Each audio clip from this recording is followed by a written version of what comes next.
Es hora de hablar de coyuntura económica. Hola, es un gusto darles la bienvenida a este primer episodio de Coyuntura Económica, el podcast. Este podcast tiene como objetivo ahondar en los trabajos presentados en el Boletín Coyuntura Económica número 9, en el que hablamos de la desaceleración económica y elevada inflación en México en el entorno actual, el cual ya está disponible y dejaremos el link de descarga gratuita en la descripción de este episodio. El día de hoy tenemos como invitado al doctor Moritz Cruz Blanco. Él es doctor en Economía por la Universidad de Manchester, Inglaterra, investigador titular C del Instituto de Investigaciones Económicas y director de la revista Problemas del Desarrollo. Bienvenido, doctor Moritz. ¿Qué tal? Un placer. Muchas gracias por la invitación. El día de hoy, en este primer episodio, vamos a hablar de su artículo, el cual nos hizo el favor de escribir para este número 9, efectos de la desaceleración económica y la elevada inflación en México. Doctor, ¿podría decirnos cuál es la relación que encuentra entre la pandemia y la inflación que menciona en el artículo? ¿Es la inflación consecuencia de la pandemia?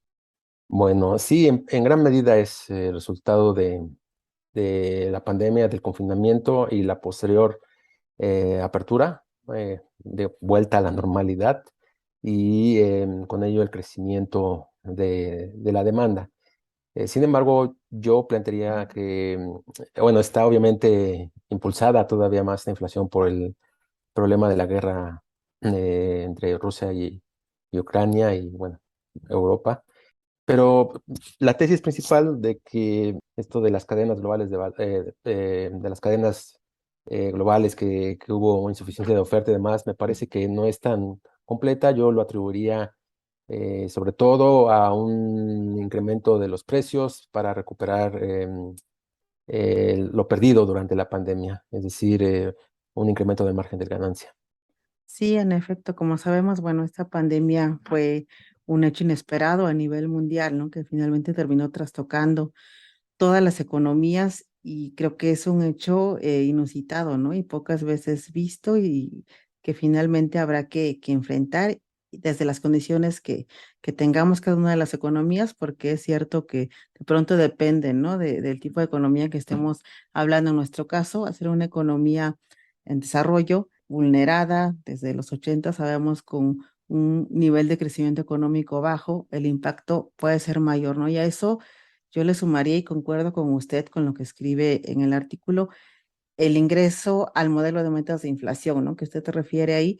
¿Cree que el impacto del modelo de metas de inflación a lo largo de estos años, a partir de su implementación, ha sido positivo o negativo?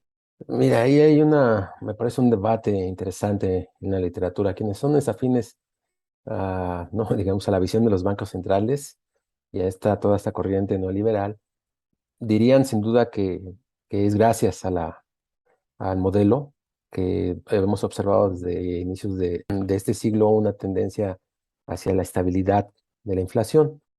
Otros diríamos que en realidad no es el bajo crecimiento económico en el que el mismo modelo eh, empuja la economía, lo que genera a su vez una baja demanda y potencialmente una baja inflación. No, ahí depende el enfoque que veas. Yo soy más de la idea de que el modelo no es positivo ni para el crecimiento ni para la inflación, sobre todo en economías como la nuestra, que tiene problemas de otra naturaleza que dan origen a la inflación, ¿no? Problemas estructurales que precisamente hemos estado observando a partir del año pasado. Sí, en efecto, que es lo que, bueno, un poco decía, concordando con lo que usted comentaba, qué ha pasado, ¿no? Desde los 80 para acá con nuestra economía, donde de pronto se ha dejado de un lado al Estado y ha venido ese nivel de crecimiento menor, acompañado después del año 2000 de ese modelo de metas de inflación que ha ceñido sí a la estabilidad, pero finalmente no nos ha ayudado a crecer, ¿no? Y entonces yo considero, al igual que usted, que más que beneficiado ha afectado y ha hecho que la economía se vea vulnerada y finalmente nos encuentren estos choques externos o estas pandemias o estas crisis en una situación altamente vulnerable, donde finalmente no haya ya modo de salir, ¿no? No, estamos como en un círculo vicioso y finalmente ahora con alta inflación y desaceleración económica, ¿no? Que creo que es uno de los de lo que usted habla en este boletín, de los temas que se mencionan en este boletín. Y siguiendo con esto y la política monetaria, los mecanismos que está aplicando Banxico para bajar la inflación, ¿usted considera que son adecuados? No, definitivamente no. Mira, como bien mencionas, estamos entrampados o atrapados en un lento crecimiento. Y la estrategia de Banxico para abatir la inflación no hace sino agravar este problema. Eh, to- la idea de Banxico es que la inflación se genera debido a un exceso de demanda, ¿no? Sobre una supuesta crecimiento de equilibrio, o, ¿no? O más allá del crecimiento potencial. Supone que esto causa inflación, es decir, que, ¿no? Que hay un exceso de demanda sobre la oferta, sobre la producción. Y para reducir la demanda, es, pone en marcha pues la única herramienta que tiene, que es la tasa de interés.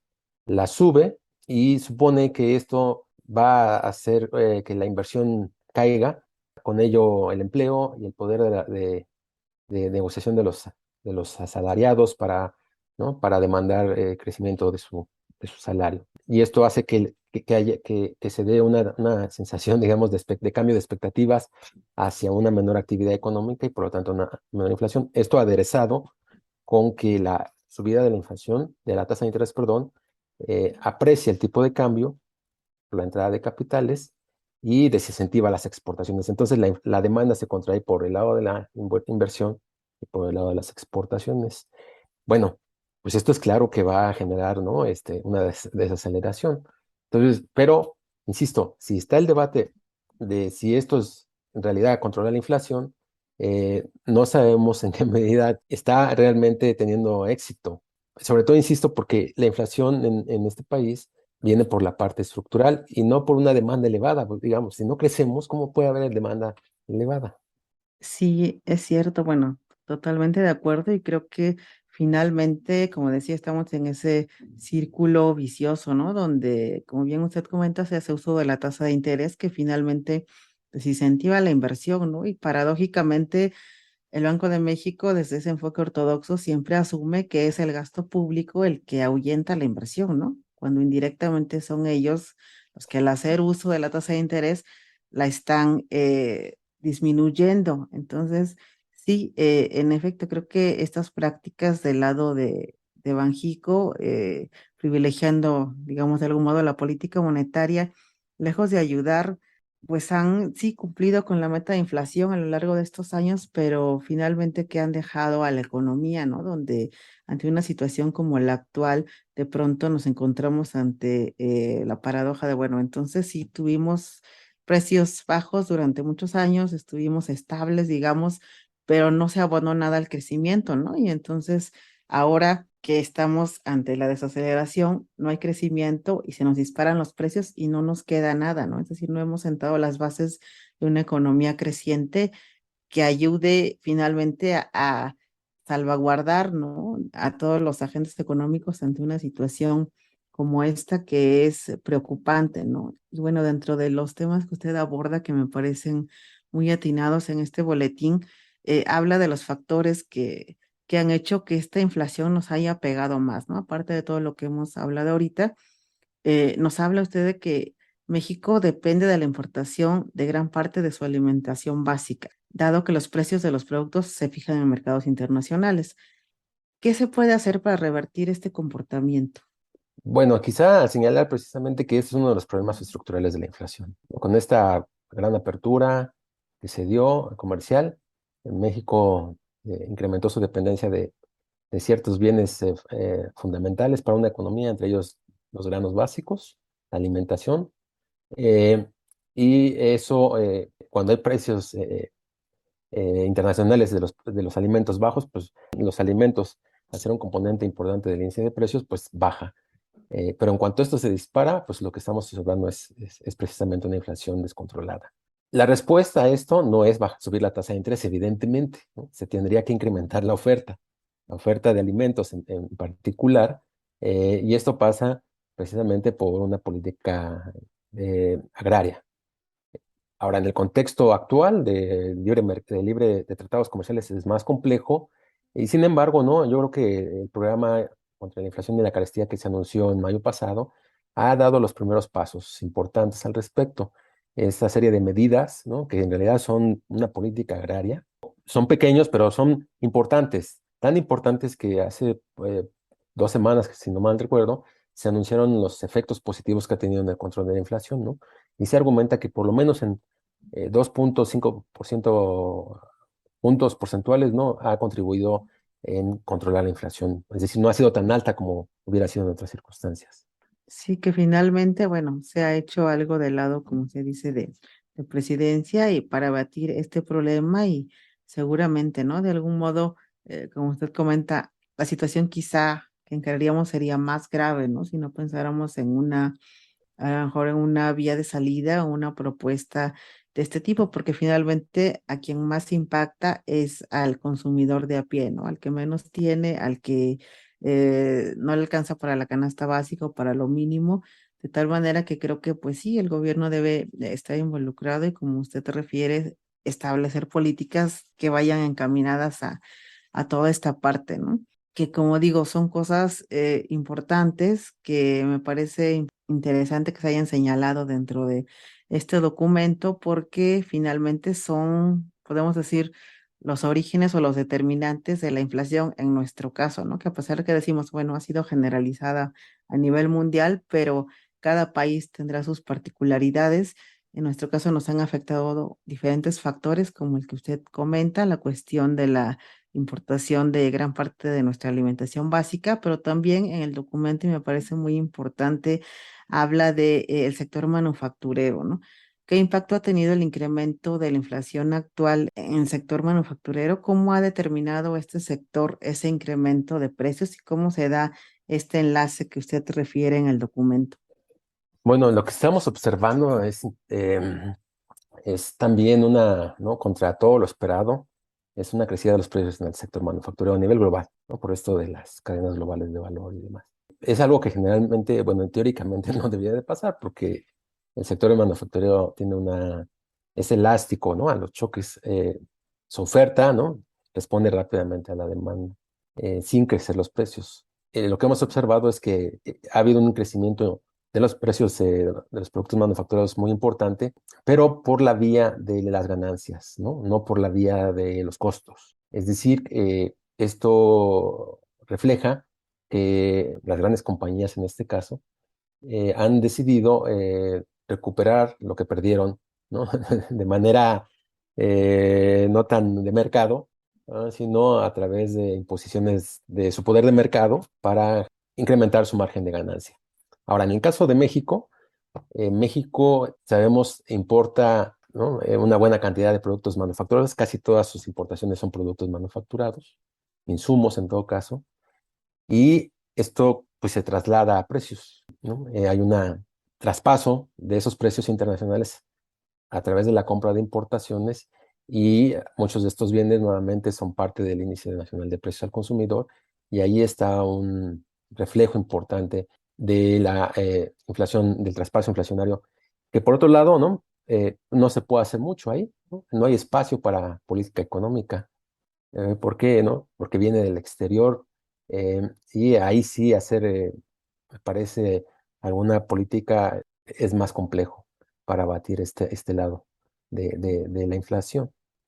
Sí, finalmente es complicado, ¿no? Si vemos este panorama como que de las distintas aristas, vemos que la dependencia realmente nos ha impactado y ha determinado gran parte del comportamiento económico, como en este caso lo que ocurre en el sector manufacturero. Y bueno, también nos es preocupante pensar que no hay muchas opciones, quizá, pues, no sé, fortalecer el mercado interno, pero la raíz del problema que creo que también usted maneja en el documento, lo explica muy bien, es también la alta dependencia, ¿no? Que existe por parte de diversos sectores de la economía y bueno, sumado a ello, lo que ha pasado con el precio de los energéticos. ¿Qué impacto ha tenido esto en la inflación?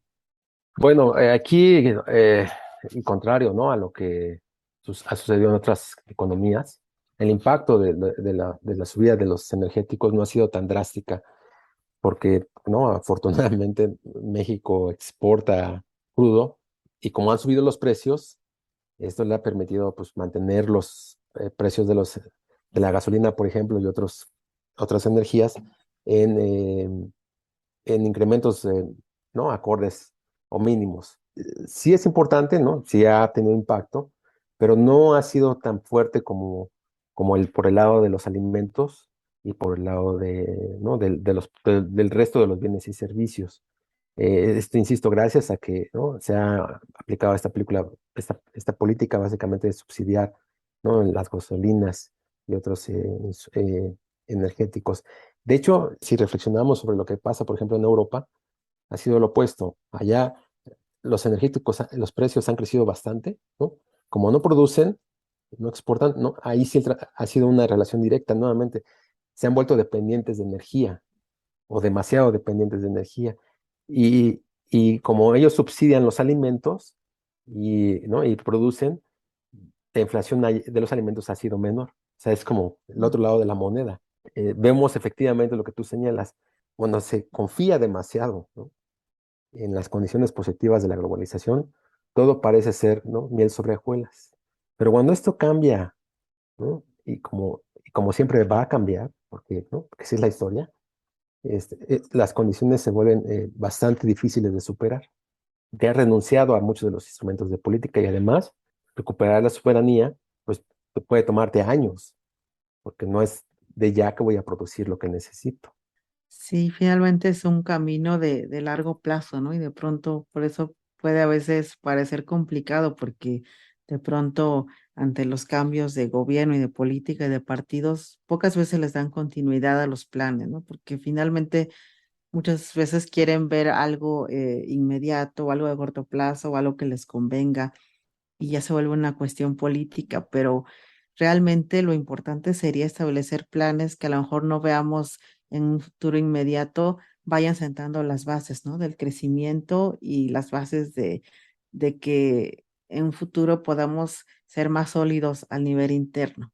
Bueno, respecto también a lo que usted comenta, pues sí, también fue un alivio que el precio de los energéticos no nos haya impactado tanto y como bien dice, pues también el precio de la gasolina no se ha disparado tanto, cosa que hubiera sido muy malo para también el comercio de productos y esperamos se sigan estableciendo estos planes por parte del gobierno para que no, ese impacto no nos llegue tan fuerte, ¿no? Que aparte se dice que septiembre va a ser como que el pico de la inflación, entonces todavía estamos esperando que cuál será la respuesta del Banco de México y cuál será el comportamiento de la inflación después de este mes y esperemos que después pues, siga a la baja.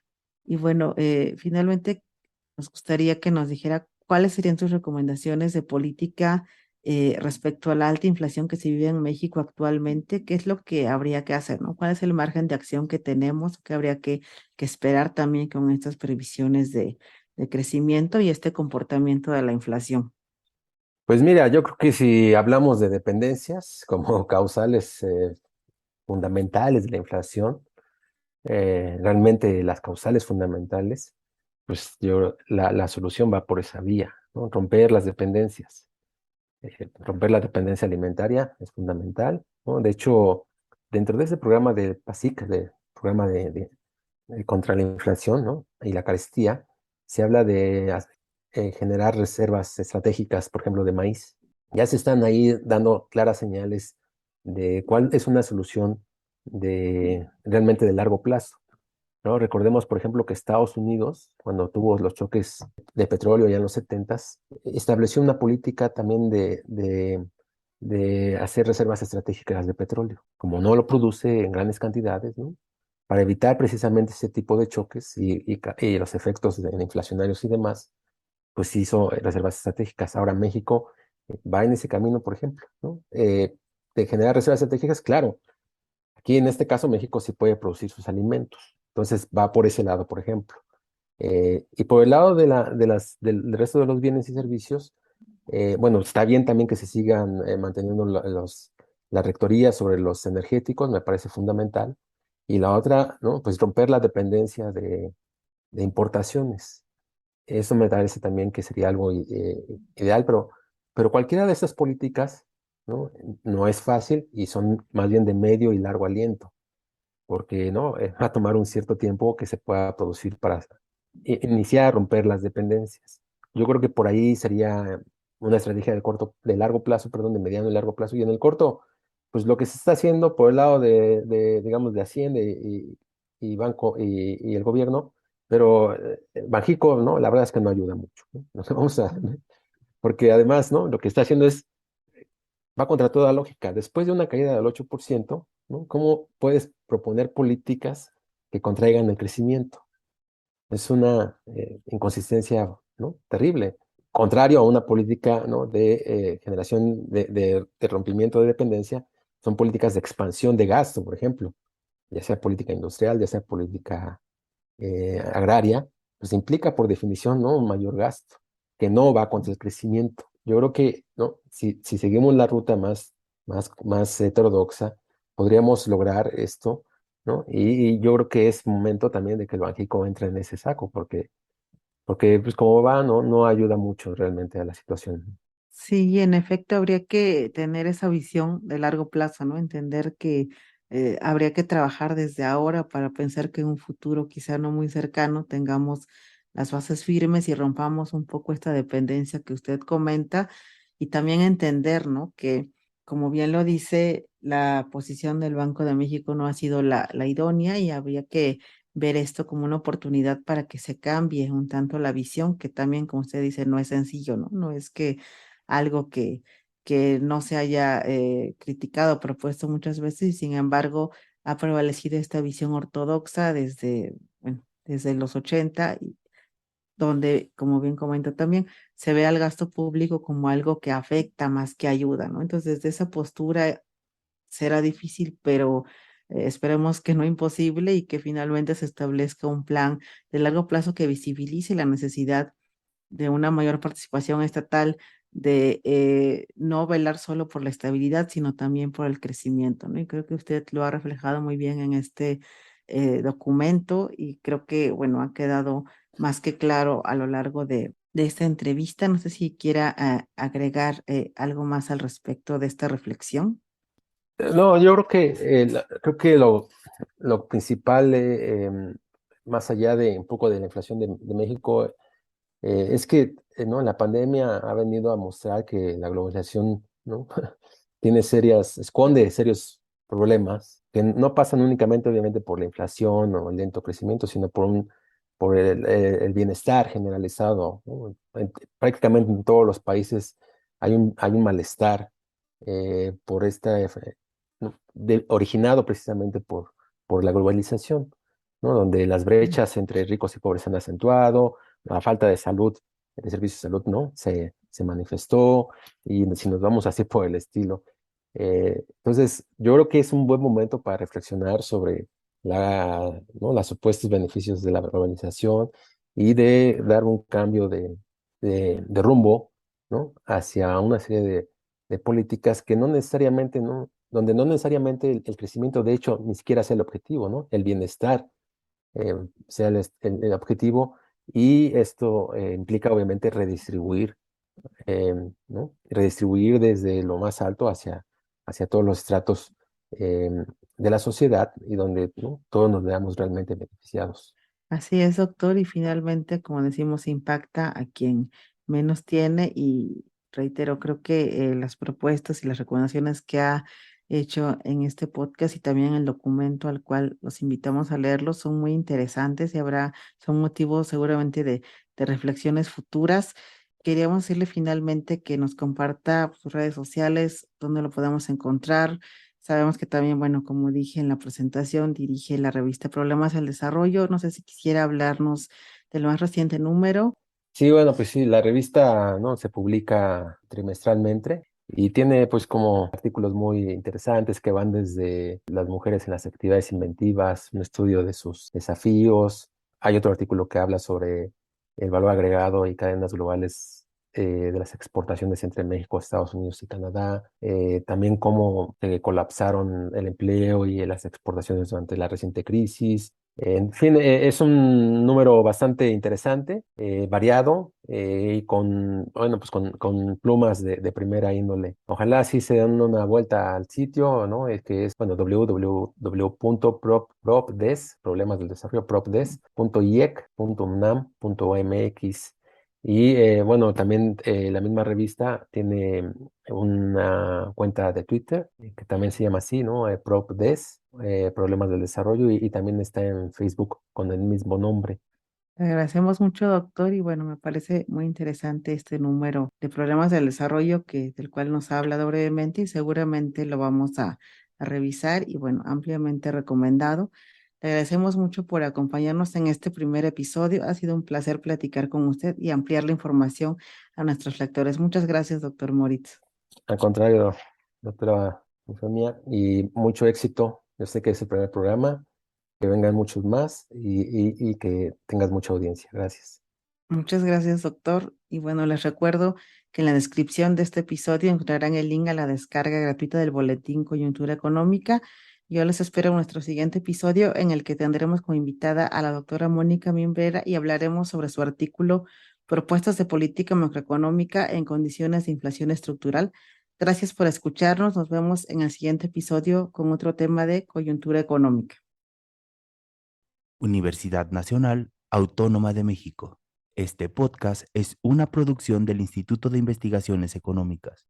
Dirección y coordinación académica, Eufemia Basilio Morales.